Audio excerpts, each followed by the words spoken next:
Ngiyahamba manje. Sifiso, wazi sikho anyanisi. Hayibo, lokho ukuthatha phi? Hayibo mama, abantu abanemali ababuzwa imibuzo. Yabo mama, ya thina asibuzwa imibuzo, sinemali ngisho. Sidla yogurt. Yabona mama, asibuzwa imibuzo. Urich ngani wena? Urich ngani? Mina nginemali because of business, mama. Business. Ayikho enye into, business nje mama. Yabo? Ya.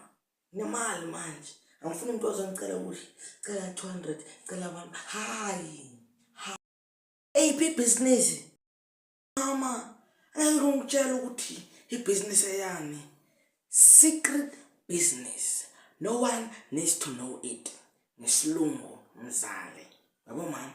Ya. Imfihlo leyo.